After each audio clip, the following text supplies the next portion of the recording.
Hello everyone, कैसे हैं आप लोग। आज हम लोग पढ़ने वाले हैं फर्स्ट फ्लाइट बुक से पोएम नंबर 1 जो कि चैप्टर 1 में है और उसका नाम है डस्ट ऑफ स्नो। ठीक है, और इसके राइटर है रॉबर्ट फ्रॉस्ट। तो आपको सबसे पहले पोएम का नाम और राइटर का नाम याद कर लेना है। ठीक है, चलिए स्टार्ट करते हैं। तो सबसे पहले डस्ट ऑफ स्नो का मीनिंग क्या होता है। तो डस्ट ऑफ स्नो का अगर मीनिंग हम सोचें तो इसका मतलब होता है टाइनी पार्टिकल्स ऑफ स्नो। ठीक है, बर्फ़ के छोटे छोटे टुकड़े। चलिए स्टार्ट करते हैं पोएम को। तो पोएम में लिखा हुआ है, the way a crow shook down on me the dust of snow from a hemlock tree। बोला गया कि जिस तरीके से एक कौवा shook down on me, shook down मतलब होता है शेक। ठीक है, मतलब हिला के गिरा देना। तो जिस तरीके से एक कौवा मेरे ऊपर हिला के गिरा दिया, क्या हिला के गिरा दिया, द डस्ट ऑफ स्नो। ठीक है, स्नो के छोटे छोटे पार्टिकल्स मेरे ऊपर गिरा दिया। कहाँ से गिरा दिया, फ्रॉम अ हेमलॉक ट्री। एक हेमलॉक ट्री के ऊपर से एक कौवा मेरे ऊपर डस्ट ऑफ स्नो गिरा दिया। अब हेमलॉक ट्री क्या होता है, तो यहाँ पे लिखा हुआ है अ पॉइजनस प्लांट या फिर tree with small white flowers. ठीक है, एक जहरीला प्लांट होता है, छोटे छोटे वाइट कलर के फूल होता है इसमें। तो आप पिक्चर में भी देख पा रहे हैं, वहाँ से समझ में आएगा। ठीक है, चलिए मतलब सीन कुछ ऐसा है। ये मान लीजिए है यहाँ पर हेमलॉक ट्री। ठीक है, ये उसके मान लीजिए ब्रांचेस है और यहाँ से हो सकता है कि लेखक यहाँ से जा रहे हो, रॉबर्ट फ्रॉस्ट यहाँ से जा रहे हो। तभी क्या होता है कि हो सकता है कौवा यहाँ पे आके इसके ब्रांच, हेमलॉक ट्री का ब्रांच पे यहाँ पे आके कहीं से आके बैठा हो, या फिर यहाँ से उड़ के गया हो, या फिर यहीं पे हिला डुला हो। तीनों में से कुछ भी एक हरकत किया होगा वो, जिस वजह से यहाँ से जो पार्टिकल्स ऑफ स्नो जो था वो नेटर पे आके गिरता है। ठीक है, अब हो सकता है वो पार्टिकल्स इनके सिर पर गिरा हो, या फिर शोल्डर पे गिरा हो, या फिर कहीं भी बॉडी पे गिरा हो। तो ये क्लियर मेंशन नहीं है। ठीक है, बस इतना मेंशन है कि इसको एक कौवे ने नेटर पे कुछ डस्ट ऑफ स्नो गिरा दिया। ठीक है यहाँ तक, तो ठीक है, अब आगे देखते हैं। और इसे भी पता चलता है कि ये जो फर्स्ट स्टैंजा जो है, यहाँ पे जो क्रो है और हेमलॉक ट्री है, ये यूजुअली कोई भी पोएम में जब यूज़ होता है तो इसका एक नेगेटिव रेफरेंस होता है। ठीक है, क्योंकि क्रो काला होता है, उस नेगेटिव बताता है ये, और हेमलॉक ट्री भी पॉइजनस है, नेगेटिव रेफरेंस में यूज़ किया जाता है। और इस फर्स्ट स्टैंजा में पोएट का मूड जो है वो काफ़ी सैड था। ठीक है, चलिए अब नेक्स्ट स्टैंजा में शिफ्ट करते हैं। तो कौवा का वो डस्ट ऑफ स्नो गिराने के बाद क्या होता है, has given my heart a change of mood. तो पोएट का जो मूड है वो चेंज हो जाता है। And saved some part of a day I had rued. तो उस दिन का कुछ हिस्सा पहले ही नेटर का मूड सैड था। ठीक है, काफ़ी बुरा बैड मूड में थे वो, लेकिन जैसे ही उस क्रो ने डस्ट ऑफ स्नो गिरा दिया उन पे, तब से उनका मूड क्या हो गया, चेंज हो गया। ठीक है, तो वही लिखा गया यहाँ पे, has given my heart a change of mood. उनका मूड चेंज हो जाता है।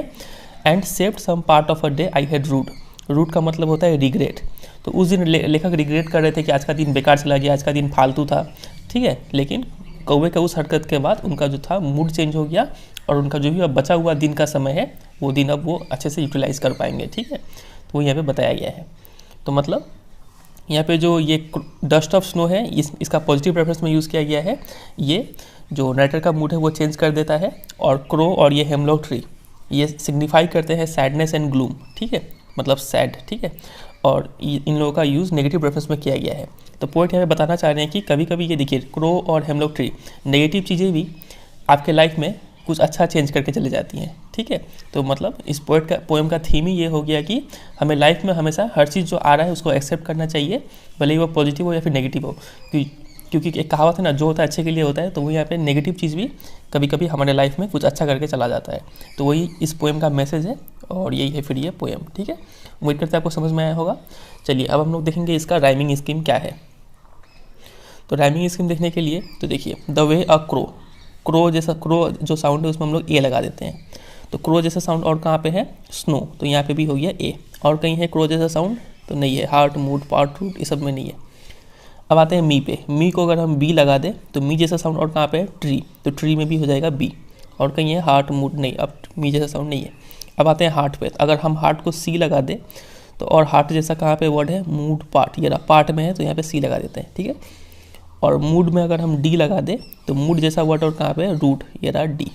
तो राइमिंग स्कीम हो गया ए बी सी डी। ठीक है, ये हो गया राइमिंग स्कीम। चलिए अब हम लोग बात करेंगे कुछ पोएटिक डिवाइस के ऊपर, मतलब फिगर ऑफ स्पीच के ऊपर कुछ बात करेंगे। तो देखिए, सबसे पहला जो फिगर ऑफ स्पीच है वो है आपका एलिटरेशन। ठीक है, एलिटरेशन का मतलब क्या होता है, जब एक ही लाइन में दो ठो क्लोजली प्लेस्ड वर्ड का इनिशियल लेटर सेम हो तो हम लोग उसको बोलते हैं कि एलिटरेशन यूज़ हुआ है। जैसे कि यहाँ पे अगर आप देखें, सम, सेव्ड सम, तो यहाँ पे भी एस और एस एक ही लाइन में दोनों वर्ड सेम से बिगिन हो रहे हैं, सेम लेटर से बिगिन हो रहे हैं, तो यहाँ पे पोएटिक डिवाइस जो होगा वो होगा एलिटरेशन। ठीक है। सिमिलरली अगर आप इस लाइन में देखें तो हैज़ और हार्ट, ठीक है, दोनों पास पास प्लेस्ड है और दोनों का इनिशियल लेटर सेम है, हैज़ एच एच। ठीक है। तो यहाँ पे भी पोएटिक डिवाइस जो हो गया वो हो गया एलिटरेशन। ठीक है। अब आप बोलेंगे कि इसका हैज़ का एच और इसका हैड का एच यहाँ पे भी एलिटरेशन होगा, लेकिन नहीं, वो वर्ड हमेशा क्लोजली प्लेस्ड मतलब सेम लाइन में हो तो ज़्यादा अच्छा है। ठीक है। इतना दूर में एलिटरेशन काम नहीं करता है। ठीक है। चलिए, पहला हो गया पोएटिक डिवाइस। अब हम लोग बात करेंगे दूसरे पोएटिक डिवाइस पे, जो कि है आपका इंजैममेंट। ठीक है। इंजैममेंट क्या होता है उसका आप ऐसे समझिए, ये देखिए फर्स्ट लाइन है और यहाँ पे सेकेंड लाइन शुरू हो जा रहा है। ठीक है। तो फर्स्ट लाइन से सेकेंड लाइन आने वक्त इस जगह पे ना कोई कॉमा है ना कोई फुल स्टॉप है। ठीक है। तो हम लोग बोलते हैं कि यहाँ से यहाँ पे इंजैममेंट यूज़ हुआ है। सिमिलरली यहाँ से यहाँ पे, तो थ्रू आउट द पोएम में इंजैममेंट यूज़ हुआ है। ठीक है। ये आपको समझ में आ गया। इंजैममेंट पहला हो गया पोएटिक एलिटरेशन, दूसरा हो गया इंजैममेंट। तीसरा अगर हम बात करें तो तीसरा आपका है पोएटिक डिवाइस, वो है असोनेंस। असोनेंस क्या होता है? दो टाइप का होता है, एक होता है असोनेंस और दूसरा होता है कॉन्सोनेंस। ठीक है। असोनेंस वावल साउंड को बोलते हैं, कॉन्सोनेंस कॉन्सोनेंट साउंड को बोलते हैं। ठीक है। तो यहाँ पे अगर आप देखें कि शुक डाउन ऑन मी, तो यहाँ पे थर्ड वर्ड में एक ओ जैसा साउंड आ रहा है। ठीक है। शुक डाउन ऑन, ठीक है, ज़्यादा ओ साउंड यहाँ पे प्रोमिनेंट है और ओ कौन सा है? वावल साउंड है, इसलिए यहाँ पे जो पोएटिक डिवाइस है सेकेंड लाइन में वो आपका हो जाएगा असोनेंस। ठीक है। तो ये तीन यहाँ पे मेन पोएटिक डिवाइस हो गया। पहला हो गया एलिटरेशन, दूसरा हो गया इंजैममेंट और तीसरा हो गया असोनेंस। ठीक है। चलिए, फिर इतना ही था ये पोएम। उम्मीद करते हैं आपको समझ में आया होगा।